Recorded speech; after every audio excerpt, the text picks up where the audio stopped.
Hello and welcome. I'm Margie Kay, and we have a program for you tonight. It's called Two Women and a Map.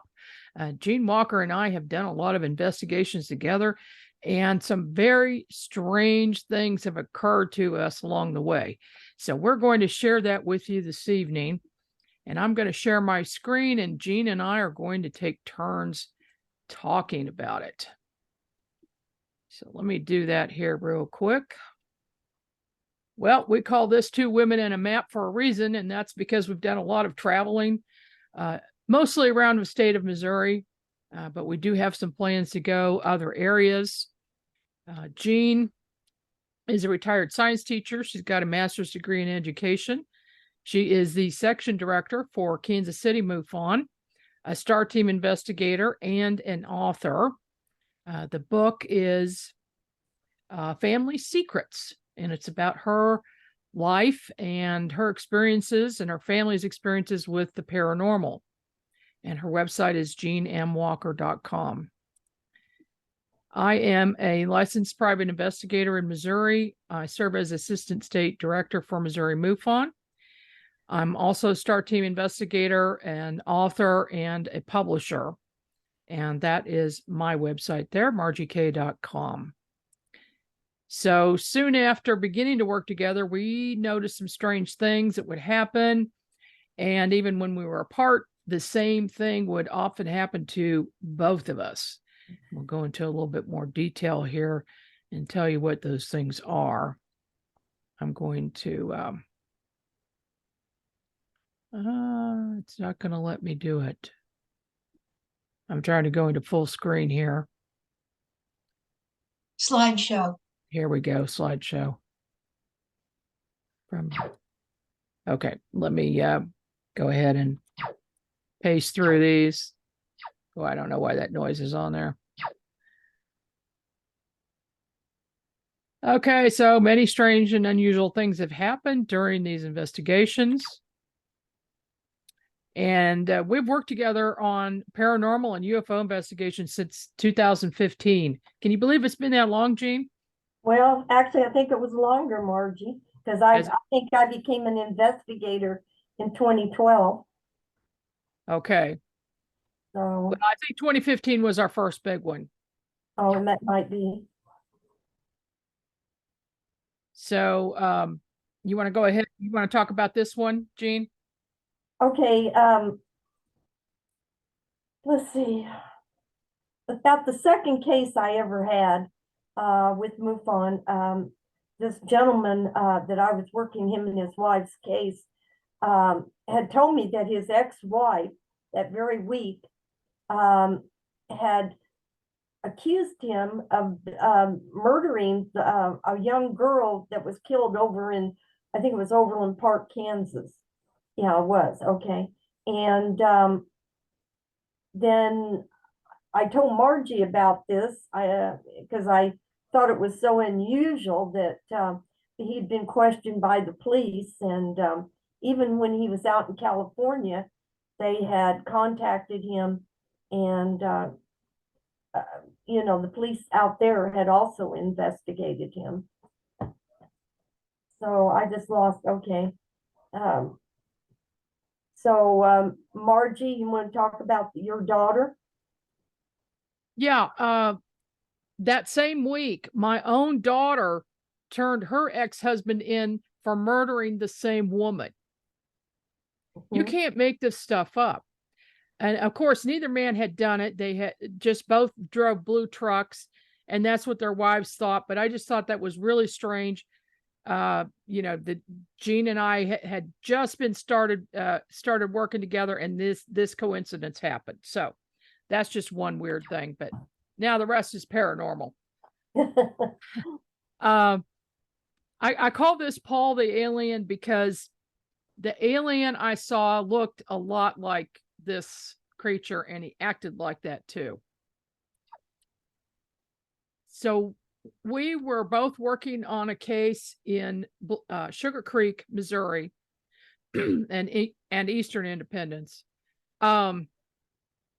This person had multiple events occur over the years, everything from UFOs to balls of light, to ETs on her property, possible Sasquatch, which I'll let Jean talk about, and other strange things. So after she made her report, I assigned Jean Walker as the lead on the case, and I assisted her with it. And then we also had other investigators involved because it was so crazy. But this evening, we had several investigators there. We'd been on site for about 3 hours. And the witness said there was a UFO in a certain spot in the western sky. And this is early in the evening. And I looked at my app and I said, no, that's Venus. Well, it wasn't, because as the evening went on, about an hour later, we noticed that Venus got bigger and it moved further down to the right, which would have been normal, but it was bigger. And we kept looking and looking. It eventually turned red and got larger and larger until it was about the size of the sun. And then started moving slowly, but visibly moving, and went down below the horizon. That was odd. So that was a pseudo star or a pseudo planet, what we call when something hides in front of it. And so that was just the first weird thing that happened that evening. I was sitting in a chair watching this object that was on the opposite side of the sky. We were all watching this white object. It was just moving very slowly around, and it wasn't acting like a plane or a helicopter. It was just all pure white. There were no other blinking lights on it or anything. And another investigator was to my right, but also a little bit behind me. So things would get really weird. I saw out of my peripheral vision what I thought was this investigator's bald head leaning over because he may have dropped something.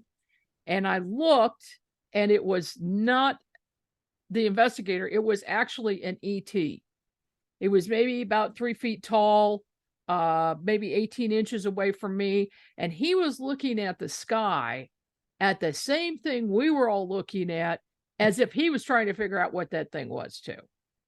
It was really funny. I jumped out of my chair, and that's why Jean put this funny picture in there. And Margie, I've known you for a long time. I've never seen you move that fast before or since. Yeah. That was, it was such a shock to see that. That's how I reacted. And then I calmed down and sat down again. We're watching again. Now, keep in mind, this was late at night. We'd been out there for hours and we were tired. So at that point, it kind of puts you in a little bit of an altered state. And you're also using your night vision with your eyes. And that's where, you'll see things like this that are interdimensional beings. So it occurred again, exactly the same way. And then a third time it happened. No, at that point, let me say this. The witness had her camera with her, and she scrolled through some pictures on her camera, showed it to us. She said, did it look like this? Well, she had taken a picture of an ET in her backyard next to a tree, and it was exactly like this one. I don't know if it was the same exact one. I kind of think it was, but it was at least the same type. And she also had pictures of ETs looking out of her window from outside, from her bedroom window inside. So that was a little bit unnerving. And then the third time it happened, I see this thing, and he turns and looks at me and gives me this little smirky smile. And that's why I call him Paul, because it was just like it was kind of a joke to him. Like, see, I'm here, and I'm looking at the UFO in the sky, wondering what that is too. It was just bizarre.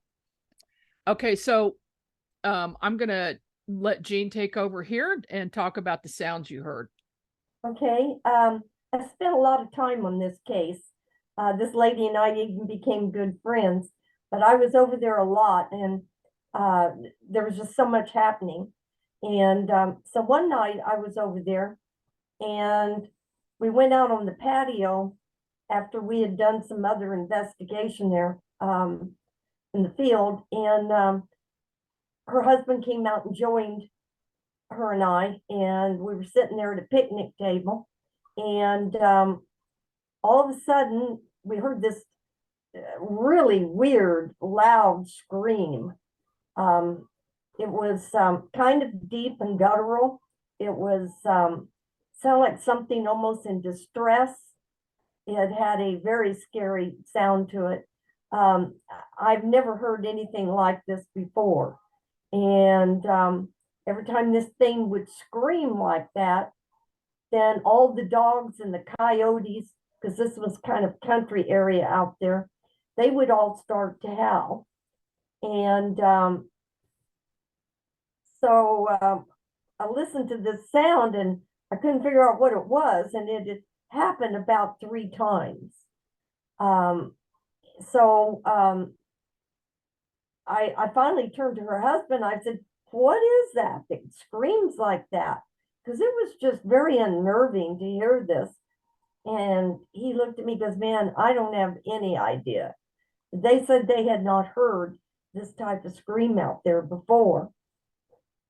I immediately thought of a Sasquatch because I was raised in the country. I've spent a lot of time in the woods. I have never heard a sound like that before. So that was kind of my impression at that time, that that's what we were hearing.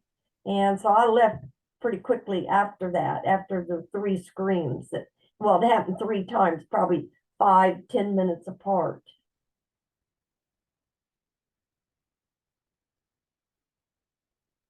Well, and then you listened to some sounds on the internet and you thought that it was the same as Sasquatch, right? Well, yeah, I spent a lot of time on the internet, and I couldn't find the exact scream. And after going through many different websites where they had these different screams on there from what they thought was Sasquatch, I finally heard one that did match. Okay. Well, this is not changing. There we go. So about 2 months later, my son-in-law saw a Sasquatch about 1 mile from the site where Jean had heard the screams. The story is that he told me he and his 2 cousins went fishing in a stream in the Sugar Creek Conservation Area, which is real close to this site we're talking about. And it was dusk, and they were just very quiet and just fishing. They weren't talking. And all of a sudden, this large black Sasquatch came out of the woods, went over to the stream, maybe 50 yards from them, and was staring and looking in the water, going back and forth, maybe looking for fish.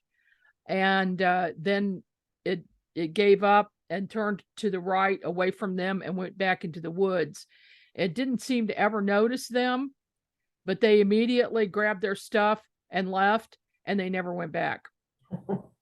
I don't blame you, but that was a real confirmation for me that that was a Bigfoot that I'd heard out there. And Yeah. there was so much out there to support a Bigfoot. There was lots of deer and animals and rabbits, and it's also very close to the Missouri River. Lots of woods. Both places are close to the Missouri River. And the only reason we mentioned the Sasquatch is because it's often connected to UFO sightings. And in this case, especially with Valerie's location, multiple UFO sightings and ETs, and then you add Sasquatch in the mix. Yeah, here's what I just said. Okay, now the disappearing ET. Jean, I think you would agree with me. This is the strangest thing that's happened to us. Yeah, it was pretty weird. It's scary. It's up there. Yeah. Okay. So I spoke at a conference in Springfield in 2015 And then I also planned at the same time to visit a witness I'd been working with for a while in order to get a video that he had taken. He said that he had video of an ET, and he had an older camera. And what was weird about this is Springfield's not that far from Kansas City, maybe a 3.5 hour drive. I had actually planned to go home that evening, all the way home after we had spoke to this guy, but we both got very tired. And so we had to stop. We had to find a hotel and stop. That part of it is kind of strange. So we interviewed the witness and we looked at the video he had taken 3 years earlier. Now, this was an older Sony camera with a tape, and it was a larger tape. I brought all kinds of equipment down so that I could take his tape and copy it, but I didn't have anything that would do that. In the video, he opens his camera up and shows us. We see him looking out his kitchen door and panning across the yard, and then there's a tree, and he focuses on the tree. Here is an ET. He has one hand around the tree that you can see, and then several times he peeks around. So he peeks around the corner and goes back, and he peeks around several times. We both saw that very clearly. We know what we saw. So I asked him if I could take the video home with me, take the tape home, make a copy of it, and I would send him back the original. So he agreed to that. Well, we went to the hotel. We fell asleep pretty quickly because we were dead tired. And I brought all of my stuff inside because I didn't trust leaving it in the car. And it was at the foot of my bed to the right next to the wall where I had this tape in my stuff. So, Jean, why don't you talk about this part where you woke up? Okay, in the middle of the night, something woke me up. And so I felt like I couldn't really move, though. I was paralyzed, but I could move my eyes. And I seen a figure go into where the bedroom was. There was also a sink area there too. And then you went into the bathroom. So I couldn't actually make out in the dark. I could just see this gray figure moving, and I was the closest, my bed was the closest to the bathroom. So I seen it go by the foot of my bed. And like I said, it couldn't really move. After I seen it go by, then I just immediately went back to sleep, which was weird. So the next morning, I just felt something was kind of weird about this. And so I asked Margie, I said, Margie, how did you sleep last night? And she said, oh, I was really tired. I slept just straight through the whole night. And I said, so you didn't get up and go to the bathroom? You didn't walk past the end of my bed at any time? You looked at me and said, no, I never woke up. So I thought that was strange. And then Margie began to think about what she had seen. So you want to tell about that, Margie? Well, I actually remote viewed it later. Oh, was it? Okay. Yeah, because I didn't remember anything, in regular memory. That I did remote view it. I saw someone come in through the door, go through my things, and then come back later and put it back, which was the tape, put it back in my stuff. Mm-hmm. Because when I got back with the video, and I immediately put it into this device that copies the video and turns it into DVD, into digital. So I did that. And then after I'm reviewing the video, there is no ET in the video. There is, the kitchen, the backyard. He's panning around. He's looking at the tree, but that ET is no longer there looking around the tree. So somebody knew about this case, probably, wiretapping, listening to my conversations, knew we were going to be there, followed us to the motel, Maybe they did something to make us tired, so we would have to stay in a motel. I'm not sure. But then they have the technology to take a video and take a part out of it and take the ET out. That's just amazing to me that that could happen. So we had no proof of an ET anymore. What do you think? Maybe it could have been an alien? It could have been an ET, but I kind of felt like there was a uniform on the person. Oh, okay. And I'm thinking military was involved as well as Mhm. ETs. But then the day after we got back, we each noticed that we had a rash. She had a rash on her chest, and I had a rash on my right arm, right around my elbow area. Jean also had a bloody nose the night we returned from Springfield. And now this rash, for this length of time, didn't really do anything. It would just come and go. And if I took a hot shower, it would show up and then it would go away. But in the past year, it has now spread down my right arm, and now it has appeared on my left arm and gone all the way down to my hands. Sometimes it's extremely itchy, and if I take a hot shower, it just flares up. It's horrible, just this deep, dark, terrible red. I call it my alien rash because that's when it started. I have no idea. Maybe we were exposed to something when whatever this is came into our motel that caused this. But Jean, yours hasn't gone away either, has it? Well, it goes away completely, and then it'll come back, kind of like yours. Only mine doesn't last a long time like yours, and mine doesn't itch. But I probably for about 3 years after that would have reoccurrence of this rash coming back. I haven't had it for well over a year or two now. But you still Okay. have it. Yeah, there's yours. Yes, it was all of my upper chest area. Yeah. Okay. Now we get to the Joplin Spook Light. It's also called the Hornet Spook Light. And that location is right down there to the left between Missouri and Oklahoma, right at 37 degrees latitude, which is where a lot of strange things happen. I saw the spook lights when I was 14. My father said, "Would you guys like to go out and see the spook light?" And we're like, "Yeah, we had all heard about it. We lived down there in Neosho." And so we went out, the whole family in our station wagon, went out one evening. The windows were down. And at that time, it was a very, very dark road with trees overgrown and over the top of it. We weren't really expecting to see anything. We just heard these rumors.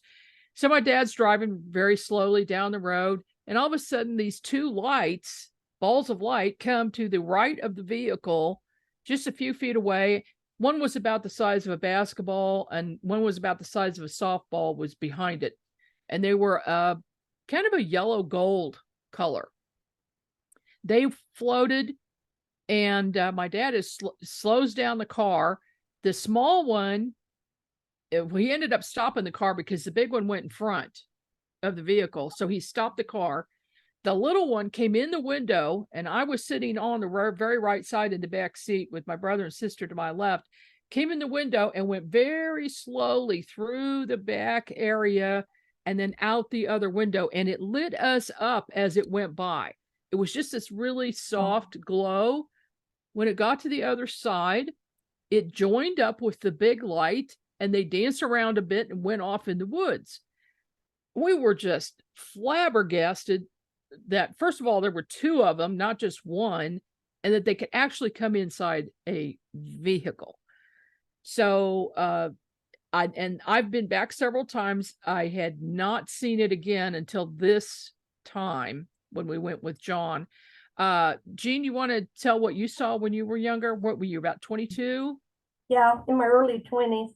My first husband and I had this girlfriend named Barbara that lived in Seneca, Missouri, which is right about where the spook light is at. And she had grown up there her whole life. So we went down to visit them, spent the weekend, and she asked me, do you want to go see the spook light? I thought it sounded really interesting. I had never really heard a whole lot about it though. So I said, sure. So her sister and her husband and Barbara and her husband, we all went out, 3 couples, and the girls were all in the front seat of this old Chevy that she had. So it was a bench seat. So as 3 girls were in the front seat and 3 men in the back seat, I was sitting in the middle, and we drove up to down some road. I wasn't familiar with these roads. It was a back road of some sort, and she knew right where to go, having lived there her whole life. And there was this old building that we pulled up to, and was dilapidated, and sign was falling off of it that said Spook Light in great big letters. And I guess they said it had been a museum at one time, where they would sell souvenirs of the spook light and stuff, but it had been deserted for a long time. And as this road ended, it was overlooking a cliff, and we could look down on this field. So Barbara pulls up, turns the car off. We're all sitting there, and she explained to us, you have to be very quiet. You can't make any noise or the spook light will take off. So when we see it, you don't talk or whisper or anything. So as we sat there, down in the field, here come a light, a white light bouncing up and down and moving horizontally around this field that was below us.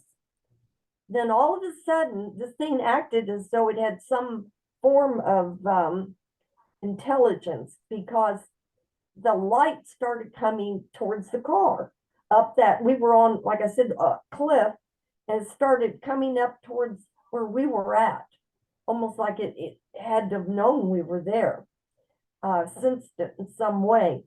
It was a ball of light about the size of a basketball, and it was a soft white light, but it was dark then. So as it came up, it came over to the hood of the car, at the end of the car, and then it started coming towards us.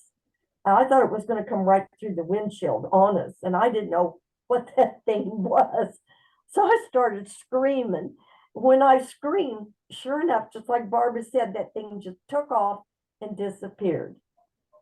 So that was my spook light story, but it was scary.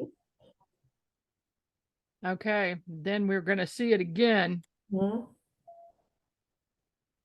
Except my slide will not change. Oh. Okay. I was speaking at the MUFON meeting in Joplin, where John Cruzon was the section director in Joplin. He was also an ex-police officer and a pilot.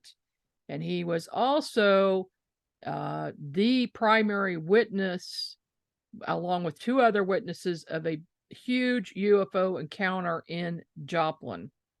And he has since passed away, unfortunately. But after the meeting, we explained to John that we wanted to see the spook light, and he said he would take us out. He knew the best spot. And so he and his son took us out. So what is the spook light? It's about the size of a beach ball normally. It's been seen moving around a certain area for over 200 years. Some people have even seen it pass through their houses. Sometimes there are more than one. When you approach it, it disappears from view. But if you back up, you can see it again. So you can't get within a certain distance of it. And there have actually been some teams of investigators. I know several of them who have done this. Mm-hmm. I have one group of people in Oklahoma and one group in Missouri, and they'll just slowly move to the center, and the spook light will be in between them.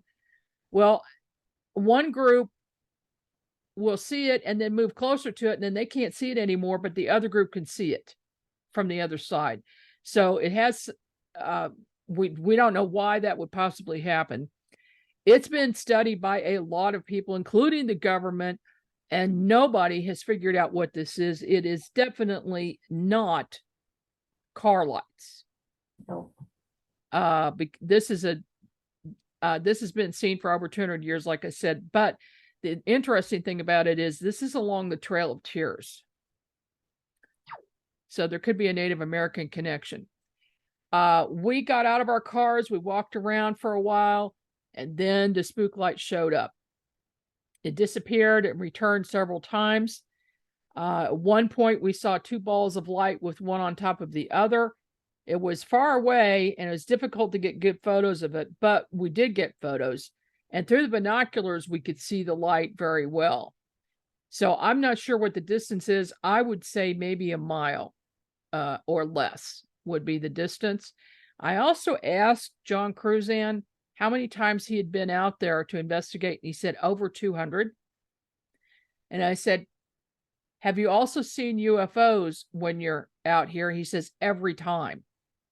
He said, every time they come out, they also see UFOs. There could be a connection. We spent a lot of time and we listened and looked for other things to appear, and they did as well. Jean, you want to talk about this? Well, we were all standing out there in the middle of the road, watching the spook light, which would appear and then it would disappear. And then pretty soon we'd see it again. And I was just taking random pictures to my right and into the woods. And actually, I took them on both sides, but I remember I took this particular picture to the right of us, and I didn't see this light. But you can see in the photograph when I got home and downloaded my photos, I seen this. It was really bright, and yet I didn't see it with the naked eye. So the camera definitely picked this up, and it was in the wooded area next to where we were standing. And then John pointed out a flashing light in the sky. So we all started looking up there, and then another light appeared and another one. It was in a triangular shape. And then this object just started moving very slowly across the sky to our right. And so it made it appear like it was actually a craft. So it had been sitting there, and then the lights came on and it moved. And it was almost like it felt like it wanted us to see it. Like it knew that we were there and wanted us to see it. He had also spoken to multiple witnesses who saw UFOs when they were looking for the spook light. And also told me that a lot of the houses in the area, he knew some of those people, and they said that they would see a yellow or a blue light come through their walls in their house, go around the house, and then go out another wall. So the spook lights have the ability to go through solid objects. Then we saw some soft lights that were glowing in the trees and also on the ground. But I found out later that there are some plants that fluoresce. So they've got some properties, and that could be it. That might not be anything supernatural. We also heard calls that sounded like what Native Americans would make, whoops and things like that. And that's actually what John thought it was. He said that other people also reported hearing these native sounds. They thought they were Native American sounds related to the Trail of Tears.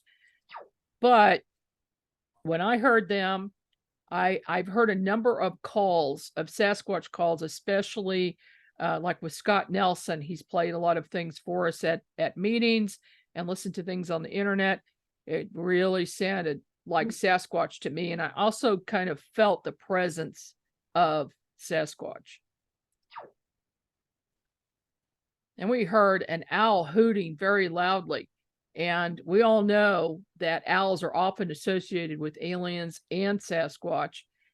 And John told us that Bigfoot can imitate owls as well. And we've also heard that from other people who are experts. At one point, John said that psychics have had some luck communicating with the spook light and getting it to come closer. So the light appeared at one point, and I went to sit in my vehicle to telepathically send a message and ask the light to come closer, and it did so. So Jean and John are standing out in the street, and they said, it's coming closer, it's coming closer. So I got out of the car, and that's when we were able to get some photos and video. This is the first picture that I took, and this is at 10:30, 11 o'clock at night. It is pitch dark. That is not the sun coming up in the western sky or setting. And above it is a star that you can see, okay? And then I lightened that up with my Photoshop program. That's the road. And so you can see the light a little bit better. And then this is closer up. So there was actually, at this point, 2 lights, one above the other. You can kind of see that through the trees. It did come out of the trees and came forward into the road. I don't have a picture of that for some reason, but as we get some more photos, we'll post them. And here's, I think that Jean took this one as well. This was another light object in the trees, only it was a green color. Mm-hmm. And this is an old photo from the internet of the spook light. Actually, 2 spook lights with these people watching it. Probably from the 50s or 40s. Mm-hmm. And here's another one. I don't know the source of this one either, but it was right above the road. You can see it reflecting on the road. And it still remains unsolved today. Next, we're going to talk about the disappearing plane over the Joplin Memorial Hall. At this same meeting, there were some people there who mentioned that they were driving by the Joplin Memorial Hall one day or one evening, and they were watching this small plane. They just thought it was a regular small plane flying along, and it flew over an area right next to this building and then simply disappeared as if it was going into a portal. So Jean and I thought we better go check this place out. It's a really old building. And you can see the top part shaped like this. Okay, it's shaped like a pyramid on the top. Then you see these columns. And then we see some Masonic symbols.